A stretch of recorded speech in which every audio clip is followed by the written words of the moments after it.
Good morning students and मैं प्राध्यापक पुरुषोत्तम सुर्वे आप सभी का स्वागत करता हूं आपके अपने यूट्यूब चैनल पर जिसका नाम है सुर्वे सर सिद्धांत क्लासेस सकोला। देखिए बच्चों, सॉलिड स्टेट में हमारा इसके पहले लेक्चर में क्रिस्टल मतलब क्रिस्टलाइन सॉलिड, उसके बाद हमने यूनिट सेल को स्टडी किया है। यूनिट सेल के स्टडी करने के बाद हमने टाइप्स ऑफ यूनिट सेल को स्टडी किया है। On the basis of arrangement of constituent particle unit cells are classified into two categories. अगर कॉन्स्टिट्यूएंट पार्टिकल कॉर्नर पर प्रेजेंट है तो उसको हम कहेंगे सिंपल और प्रिमिटिव यूनिट सेल। अगर कॉन्स्टिट्यूएंट पार्टिकल कॉर्नर के साथ साथ कहीं और जगह पर प्रेजेंट है, जैसे कि बॉडी सेंटर, जैसे कि फेस सेंटर, जैसे कि एंड सेंटर, तो ऐसे यूनिट सेल को हम क्या बोलते हैं? नॉन प्रिमिटिव यूनिट सेल और फिर सेंटर्ड यूनिट सेल ऐसा बोलते हैं। आगे चलकर हमने सेंटर्ड यूनिट सेल मतलब नॉन प्रिमिटिव यूनिट सेल को आगे क्लासिफाई किया है। अगर कॉर्नर के साथ साथ कांस्टेंट पार्टिकल बॉडी सेंटर पे है तो body centred unit cell. Corner के साथ साथ कांस्टेंट पार्टिकल हर एक फेस के सेंटर पे है तो उसे हमने फेस सेंटर्ड यूनिट सेल कहा था। एंड कॉर्नर के साथ साथ अगर constant particle two opposite parallel face के सेंटर पे प्रेजेंट है तो ऐसे नॉन प्रिमिटिव यूनिट सेल को, सेंटर यूनिट सेल को हमने क्या कहा था? End centred unit cell. तो इस तरह से हमने नॉन प्रिमिटिव और सेंटर्ड यूनिट सेल के कितने टाइप्स देखे? 3।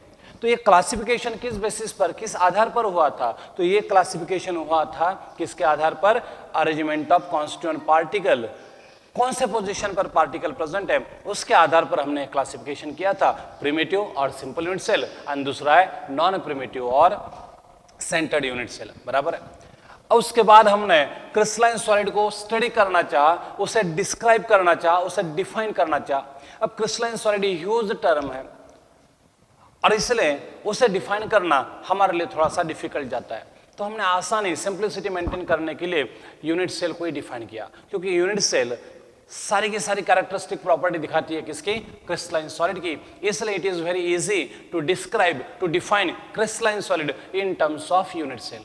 और यूनिट सेल को कंप्लीटली डिफाइन करने के लिए, पूरी तरह से एक्सप्लेन करने के लिए हमें कितने पैरामीटर की जरूरत पड़ती है? 6।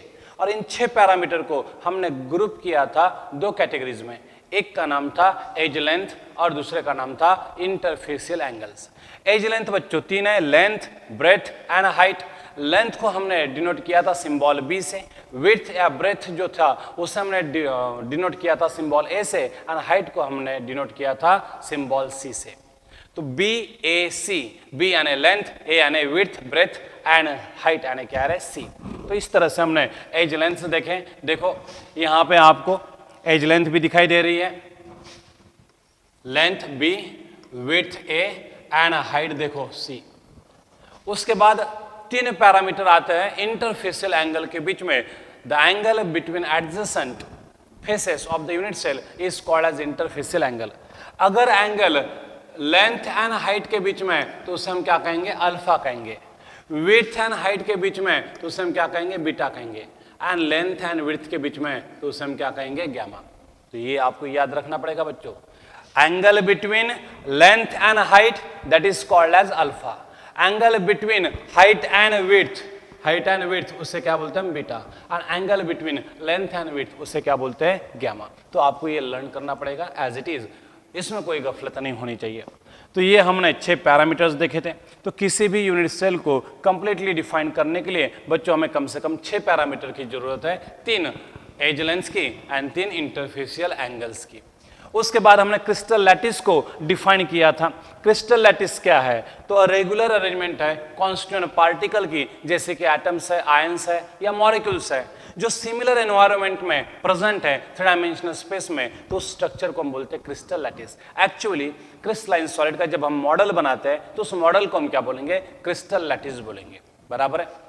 उस मॉडल को हम बोलेंगे क्रिस्टल लैटिस। जैसे डीएनए देख नहीं सकते हम, लेकिन उसका मॉडल जरूर बना सकते हैं, और मॉडल बना के उसे व्यू कर सकते हैं, उसे फील कर सकते हैं, उसको हाथ में लेकर पकड़ कर देख सकते हैं। वैसे ही क्रिस्टलाइन सॉलिड का स्ट्रक्चर हम बॉल एंड स्टिक मॉडल से बना सकते हैं, और उसी स्ट्रक्चर को हम क्या बोलेंगे? Crystal lattice. Regular arrangement of constant particle like atoms, ions और molecules having similar environment in 3 dimensional space is called as crystal lattice. और क्रिस्टल लैटिस बच्चों हमें तैयार करना पड़ेगा मॉडल है वो क्रिस्टलाइन सॉलिड का स्ट्रक्चर दिखाने वाला। क्रिस्टलाइन सॉलिड के अंदर हमने क्रिस्टल लैटिस, उसे स्पेशल लैटिस भी बोला जाता है। देखो ये एक स्ट्रक्चर है, जैसे मैंने बॉल एंड स्टिक मॉडल से तैयार करके बताया। इसमें से ये जो पोर्शन दिखाई देता है, ये पोर्शन क्या है? यूनिट सेल है। तो जब मैं यूनिट सेल को 3 डायमेंशनल स्पेस में रिपीट करूंगा, 3 डायमेंशनल स्पेस में, तो क्या मिलेगा बच्चों? मुझे क्रिस्टलाइन सॉलिड मिलेगा। तो ये था बच्चों एक यूनिट सेल, और ये पूरा का पूरा जो दिखाई दे रहा है वो क्या है? क्रिस्टल लैटिस है। अरे हम मॉडल बना रहे हैं, मॉडल देख सकते हैं, व्यू कर सकते हैं, फिल सकते हैं। तो ये पूरा का पूरा लैटिस है, और ये जो एक हिस्सा मैंने दिखाया वो क्या है? उसका यूनिट सेल है। समझ में? उसके बाद हमने लैटिस पॉइंट को देखा था। The positions occupied by constituent particle in crystal lattice is called as lattice point और लैटिस साइट और लैटिस पोजिशन। इस तरह से हमने लैटिस पोजीशन को डिफाइन किया था, लैटिस पॉइंट को डिफाइन किया था। तो क्रिस्टल लैटिस में जहां जहां कांस्टेंट पार्टिकल प्रेजेंट है, उन हर पोजीशन को हम लैटिस पोजीशन कहते हैं। जैसे पार्टिकल प्रेजेंट होते हैं कॉर्नर पे, तो कॉर्नर क्या है? Lattice position. जैसे पार्टिकल प्रेजेंट होता है बॉडी सेंटर पे, तो बॉडी सेंटर क्या है? लैटिस पोजीशन है। जैसे पार्टिकल प्रेजेंट होता है फेस के सेंटर में, तो फेस का सेंटर ये भी क्या है? लैटिस पोजीशन है। जैसे पार्टिकल प्रेजेंट होता है कहां पे? एंड सेंटर में, तो फेस सेंटर ही जैसा ही है, उसे हम क्या कहेंगे? लैटिस पोजीशन कहेंगे। बराबर है। कभी कभार कुछ कांस्टेंट पार्टिकल आयोनिक सॉलिड की बात करते हैं तो एज सेंटर पे भी प्रेजेंट रहते हैं, तो उस एज सेंटर को भी हम क्या कहेंगे? लैटिस पोजीशन कहेंगे। एक्चुअली वहां पे वाइड होती है, लेकिन वहां पे कांस्टेंट पार्टिकल्स होते हैं। बराबर है। आयोनिक सॉलिड में कांस्टेंट पार्टिकल किसे बोला जाता है? बिगर आयन को। बराबर है। तो जहां जहां कांस्टेंट पार्टिकल प्रेजेंट होंगे उन्हें हम क्या कहेंगे? लैटिस कहेंगे। एज सेंटर पर जनरली वाइड होती है, उसे हम लैटिस पॉइंट या लैटिस साइट नहीं बोलेंगे, उसे हम क्या बोलेंगे? वाइड बोलेंगे। बराबर है। तो यहाँ पे एक ध्यान में रखना है। तो जहां कांस्टेंट पार्टिकल है, और कांस्टेंट पार्टिकल कौन है? जो बिगर होता है, और जो बिगर पार्टिकल पोजीशन ऑक्यूपाई करता है उसे ही हम क्या कहेंगे? Lattice position. स्मॉलर पार्टिकल कहां चले जाते हैं? वाइड में। तो ये आपको याद रखना पड़ेगा। तो हमने कैरेक्टरिस्टिक ऑफ क्रिस्टल लैटिस देखा था। उसके बाद हमने टाइप्स ऑफ यूनिट सेल में प्रिमिटिव यूनिट सेल, जिसे हम सिंपल यूनिट सेल बोलते हैं, एंड दूसरा देखा था नॉन प्रिमिटिव और सेंटर्ड यूनिट सेल। बराबर है। अब हमें जाना है रिप्रेजेंटेशन ऑफ क्रिस्टल लैटिस की तरफ। तो हमने आपको पहले बता दिया था कि होल क्रिस्टल लैटिस को रिप्रेजेंट करना हमारे लिए नॉट पॉसिबल है, इम्पॉसिबल है, ऐसा भी बोलेंगे हम कुछ देर के लिए। क्योंकि इतना बड़ा स्ट्रक्चर ड्रॉ करेगा कौन? इतना बड़ा स्ट्रक्चर कंस्ट्रक्ट करेगा कौन? मॉडल भी बनाना रहा तो, और बना के हमें मिलेगा क्या? उल्टा वो कॉम्प्लिकेटेड बन जाएगा। तो सिंपलिसिटी मेंटेन करने के लिए हम क्रिस्टल लैटिस को नहीं स्टडी करेंगे, हम यूनिट सेल को स्टडी करेंगे। यूनिट सेल को स्टडी किया मतलब पूरे क्रिस्टलाइन लैटिस को क्या किया? स्टडी किया, ऐसा हो जाएगा। इसलिए it is advisable to study unit cell instead of crystal lattice, because crystal lattice are rather complicated. तो हमें क्रिस्टल लैटिस के जगह पे हमेशा किसकी स्टडी करनी पड़ेगी? यूनिट सेल को। और यूनिट सेल हम किस तरह से रिप्रेजेंट करते हैं? देखो, तो कुछ यूनिट सेल के मैंने आपके सामने स्ट्रक्चर्स निकाले हुए हैं। तो यहाँ पे ये जो पहला यूनिट सेल है, ये क्यूबिक टाइप का दिखाई देता है बच्चों। लेंथ, विड्थ एंड हाइट तीनों सेम है, इसलिए एक क्यूब टाइप की ज्योमेट्री दिखाता है। और यहाँ पे देखो कांस्टेंट पार्टिकल सिर्फ कहाँ है? कॉर्नर पे। तो इसे मैं क्या कहूँगा? Simple cubic unit cell. यहाँ पे देखो क्यूबिक यूनिट सेल ही है, अगेन है। कांस्टेंट पार्टिकल कहाँ है? 8 कॉर्नर पे, और एक कहाँ है? बॉडी सेंटर पे। तो इसे मैं क्या कहूँगा? Body centred cubic unit cell, इसलिए इसका एब्रीविएशन होगा BCC। और ये देखो कॉर्नर के साथ साथ कांस्टेंट पार्टिकल कहाँ है? हर एक फेस के सेंटर में प्रेजेंट है। बराबर है। हर एक फेस के सेंटर में प्रेजेंट है, तो इसे मैं क्या कहूँगा? FCC unit cell.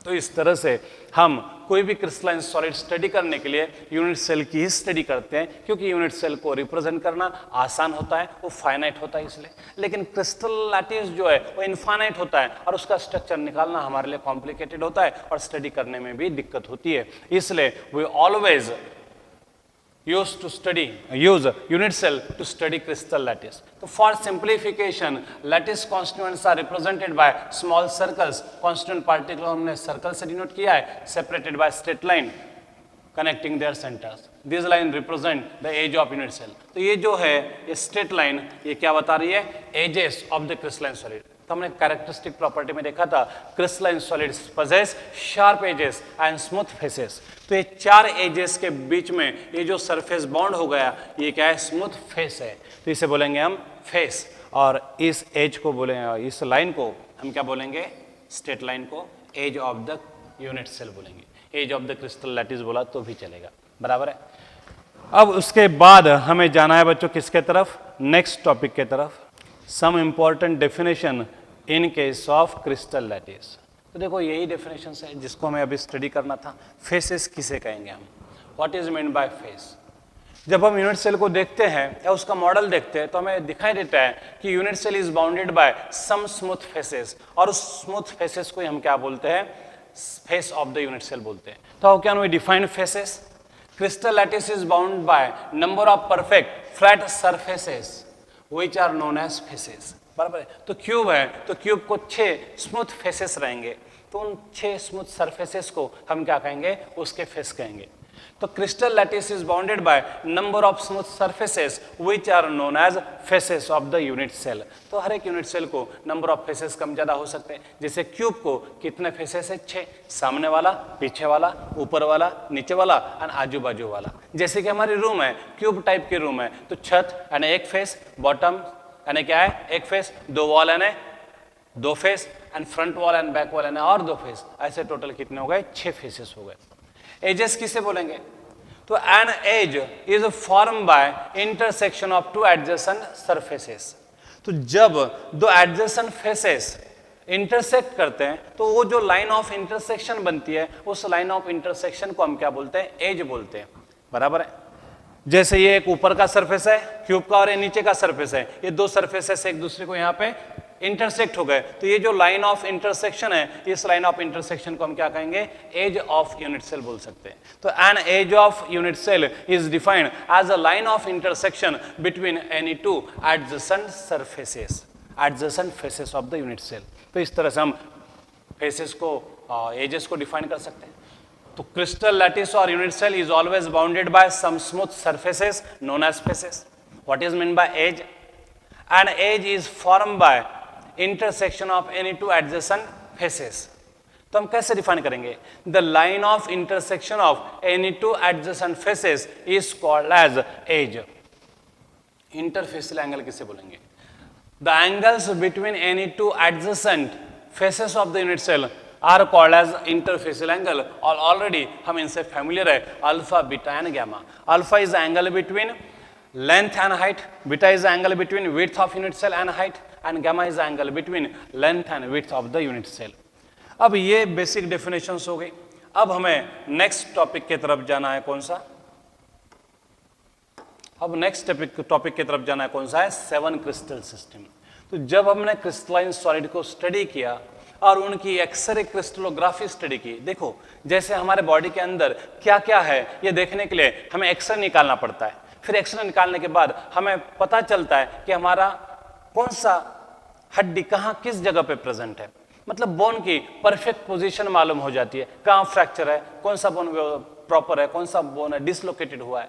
तो जैसे एक्सरे से हमें अंदर का बोन का स्ट्रक्चर पता चलता है, उसी तरह से एक्सरे क्रिस्टलोग्राफिक टेक्निक से हमें क्रिस्टलाइन सॉलिड का स्ट्रक्चर पता चलता है, मतलब कॉन्स्टिट्यूएंट पार्टिकल कहाँ कहाँ प्रेजेंट है ये पता चल जाता है। हाँ, ये नहीं एक्सरे जैसा हमें फिल्म में या फिर फोटो नहीं मिलता जिसमें हमें पार्टिकल्स की पोजीशन मिलेंगी, वो हमें निकालना पड़ता है अलग अलग इंफॉर्मेशन से, बराबर है।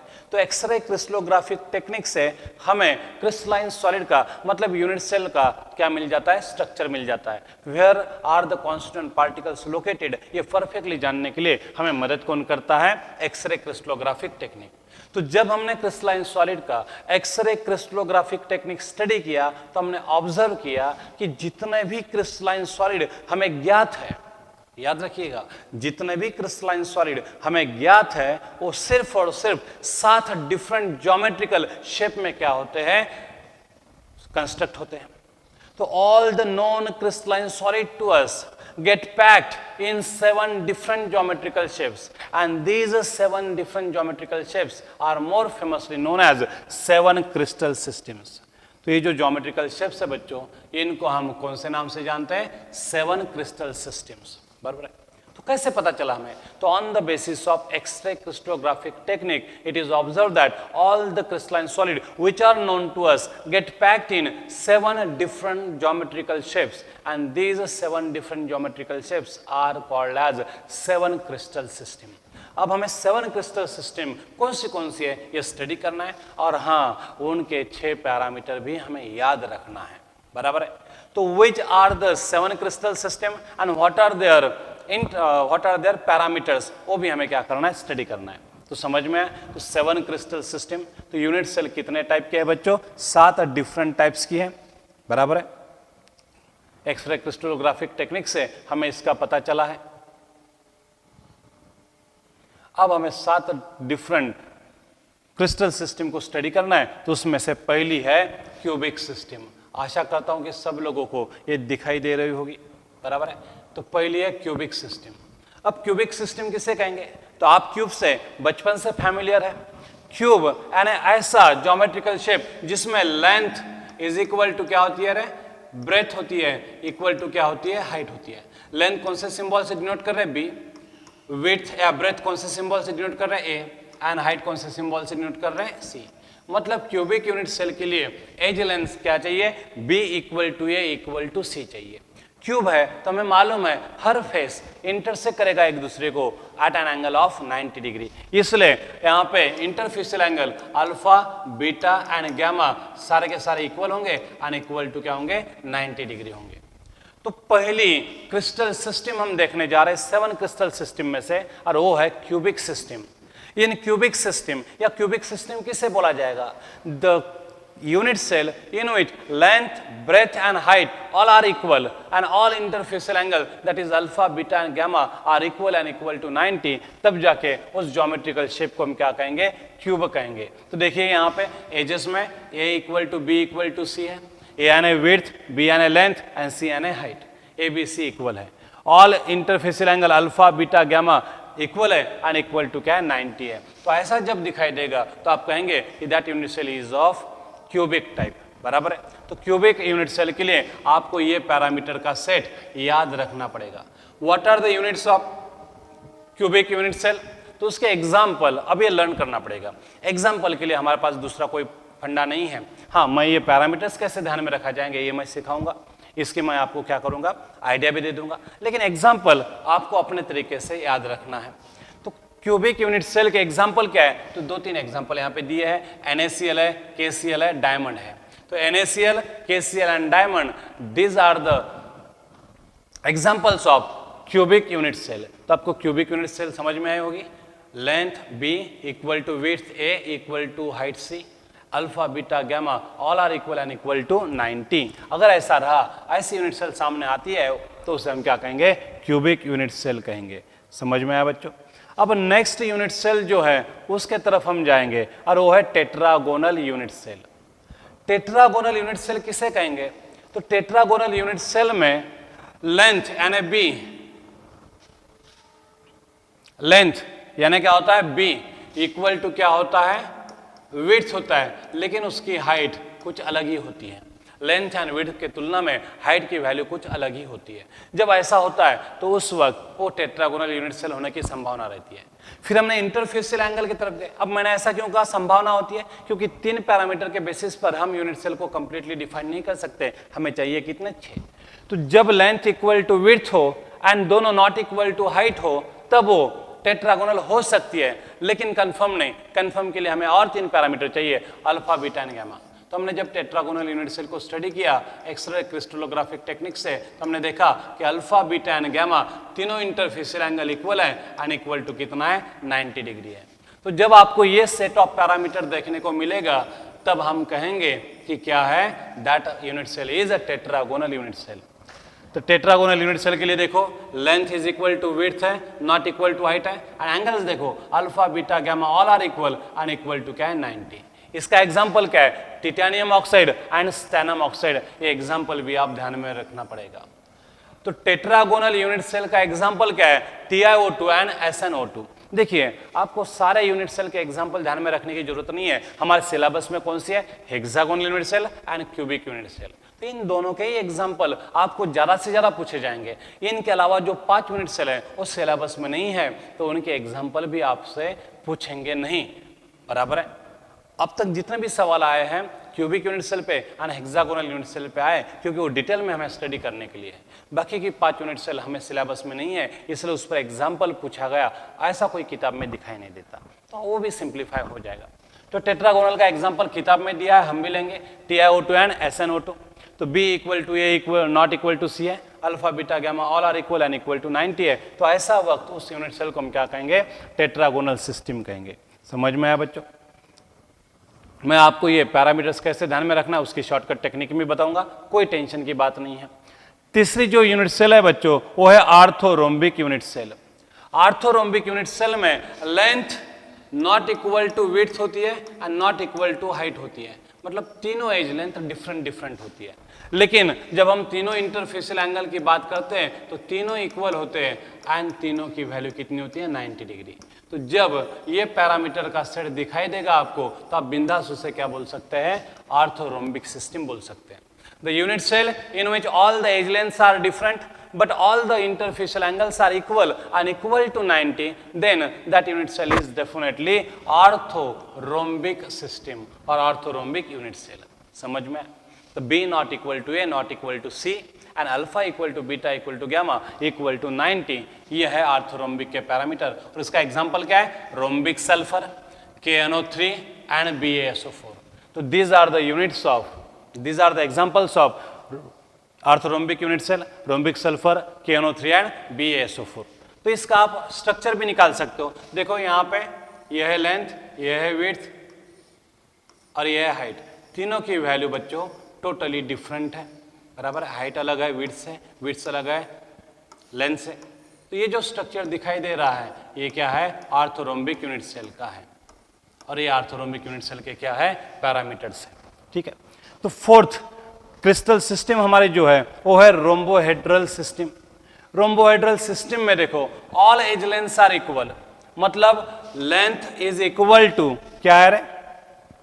Length is equal to width है and width is equal to height है, लेकिन अल्फा इक्वल टू बीटा है इक्वल टू गामा है, लेकिन no one is equal to 90। No one is equal to 90। जब ऐसा रहेगा तब हम कहेंगे कि that unit cell is of rhombohedral type. तो रोम्बोहेड्रल सिस्टम किसे बोलेंगे?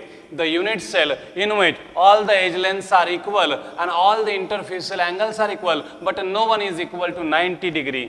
ऐसे वक्त इस पैरामीटर के वक्त हम कहेंगे कि ये यूनिट सेल कौन सी है? रोम्बोहेड्रल टाइप की है।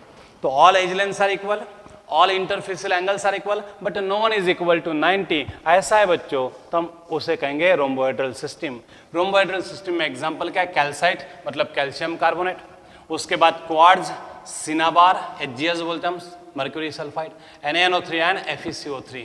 एग्जाम्पल आपको लर्न करने पड़ेंगे। ठीक है। उसके बाद मोनोक्लिनिक सिस्टम है। मोनोक्लिनिक सिस्टम देखिए, मोनोक्लिनिक सिस्टम किसे कहेंगे?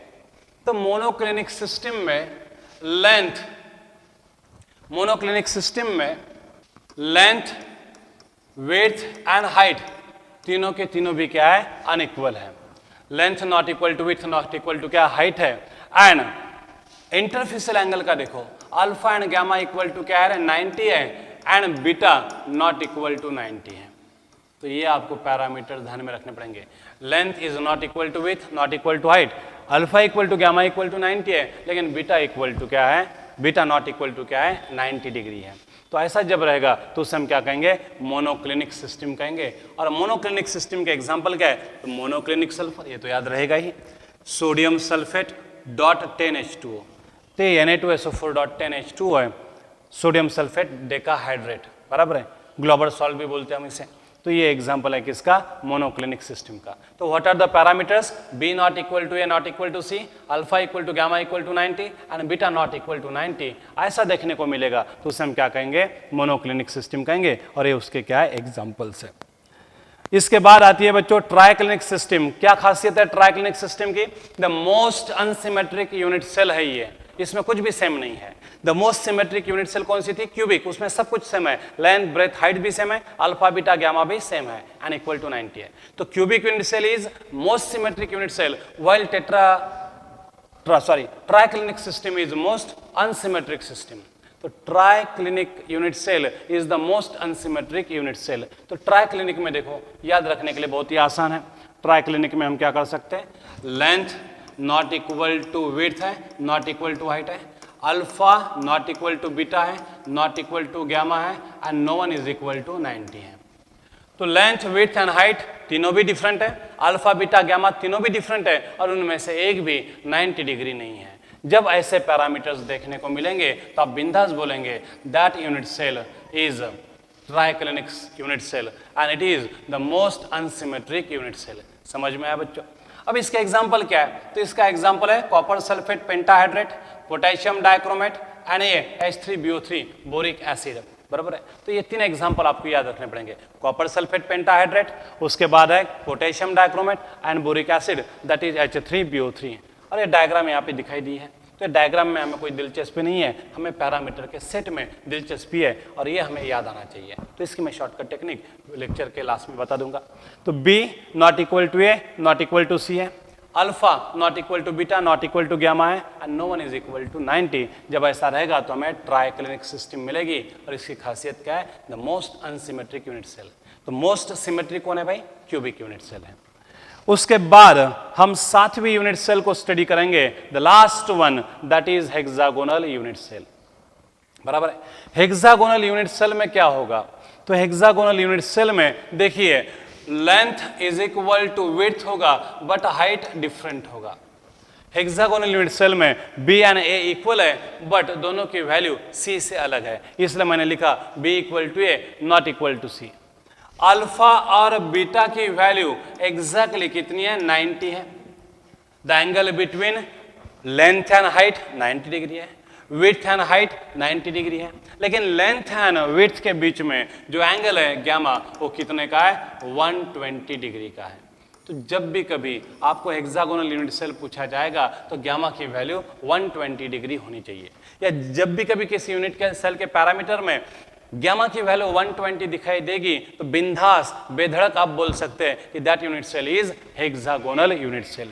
तो इस तरह से बच्चों ये हेक्सागोनल यूनिट सेल के पैरामीटर्स है, B equal to A not equal to C, alpha equal to beta equal to 90 and gamma is equal to 120। अब इसका स्ट्रक्चर कैसे होगा? तो इसका स्ट्रक्चर हम दिखा सकते हैं। देखो ये हेक्सागोनल यूनिट सेल है, ये है हाइट, देखो ये क्या है? हाइट है, और ये लेंथ है, एंगल कितने का? 90 का। ये विड्थ है, एंगल कितने का? 90 का। और ये लेंथ एंड विड्थ के बीच में का एंगल है गैमा, और ये कितने का है? 120 का है। तो इस तरह से हम हेक्सागोनल यूनिट सेल के लिए देख सकते हैं। समझ में? अब ये 7 यूनिट सेल है और इनके पैरामीटर्स बहुत ज़रा कंफ्यूजिंग होते हैं, तो हम ध्यान में कैसे रखेंगे? तो ध्यान में कैसे रखेंगे? तो देखिए इसको हम शॉर्टकट तरीके से देख सकते हैं। क्यूबिक सिस्टम के लिए मैंने क्या लिया है सिंबल? Cu। रोम्बोहेड्रल के लिए क्या लिया मैंने? R। उसके बाद टेट्रागोनल के लिए कि मैंने क्या लिया है? T। हेक्सागोनल यूनिट सेल के लिए मैंने क्या लिया है? Xi। मोनोक्लिनिक मैंने M लिया है। ऑर्थोरोम्बिक, क्यूबिक एंड रोम्बोहेड्रल को हम कार इस नाम से जानेंगे, टेट्रागोनल एंड हेक्सागोनल को मैं टैक्सी नाम से जानूंगा, मोनोक्लिनिक, आर्थोरोम्बिक एंड ट्राइक्लिनिक को मैं किस नाम से जानूंगा? मोटर नाम से जानूंगा। तो कार में मतलब cubic unit cell and rhombohedral unit cell में B equal to A equal to क्या होता है? C। तो इन दो यूनिट सेल के लिए एज लेंथ सारे के सारे इक्वल होते हैं। Taxi, tetragonal and tetragonal unit cell and hexagonal unit cell के लिए क्या होता है? B equal to A not equal to C होता है। तो ये दो यूनिट सेल के लिए आपको ये ध्यान में रखना है, taxi B equal to A not equal to C, and motor के लिए आपको याद रखना है B not equal to A not equal to C। क्या रखना है ध्यान में? B not equal to A not equal to C। तो इस तरह से हम 7 क्रिस्टल सिस्टम को कार, टैक्सी, मोटर इस सिंबल से ध्यान में रख सकते हैं। कार के लिए B equal to A equal to C है, टैक्सी के लिए B equal to A not equal to C है, एंड मोटर के लिए B not equal to A not equal to C है। एंगल कैसे ध्यान में रखेंगे? COT, C यानी क्यूबिक यूनिट सेल है, O यानी आर्थोरोम्बिक यूनिट सेल है, एंड T यानी टेट्रागोनल यूनिट सेल है। तो कॉट 90 ऐसा आप याद रखो, मतलब क्यूबिक यूनिट सेल के लिए, आर्थरोम्बिक यूनिट सेल के लिए एंड टेट्रागोनल यूनिट सेल के लिए alpha equal to beta equal to gamma equal to क्या है 90 है। तो कॉट 90 याद रखोगे तो आपको 3 यूनिट सेल के इंटरफेसियल एंगल याद रखेंगे। G मतलब क्यूबिक, O मतलब आर्थरोम्बिक एंड T मतलब टेट्रागोनल, तो alpha beta gamma equal to क्या रहेगा 90 रहेगा। हेक्सागोनल के लिए alpha equal to beta equal to 90 है, गामा इक्वल टू कितना है 120 है। ये आपको अलग से ध्यान में रखना पड़ेगा हेक्सागोनल के लिए। कॉट 90 इसमें 3 यूनिट सेल आ गई, हेक्सागोनल के लिए 2 आ गए। उसके बाद ट्राइक्लिनिक के लिए alpha not equal to beta not equal to gamma होता है and no one is equal to 90। ये हो गए 3, 5 और ये हो गए 4 और ये हो गए 5। ट्राइक्लिनिक यूनिट सेल के लिए alpha not equal to beta not equal to gamma not equal to 90 है, तो 5 यूनिट सेल हो गए। अब मोनोक्लिनिक है, मोनोक्लिनिक के लिए क्या है alpha equal to gamma equal to 90 है and beta not equal to क्या है 90 है। तो क्यूबिक हो गई, आर्थरोम्बिक हो गई, टेट्रागोनल हो गई, हेक्सागोनल हो गई, ट्राइक्लिनिक हो गई, मोनोक्लिनिक भी हो गई, बराबर है। रोम्बोहेड्रल के लिए आपको अलग से ध्यान में रखना पड़ेगा alpha equal to beta equal to gamma and no one is equal to 90। तो ये 4 सेट्स ऑफ एंगल्स आपको अलग से ध्यान में रखना पड़ेगा और तीनों के लिए हम इस तरह से याद रख सकते हैं। तो देखो आप अगर नेट पर गए तो आपको ढेर सारे पता चल जाते हैं, उन्हीं में से मैंने एक ले लिया जो अच्छा लगा मुझे। तो आप इस तरह से ये सारे पैरामीटर्स लर्न कर सकते हैं। ठीक है बच्चों, आज हम यहाँ पे रुक जाते हैं। Thank you.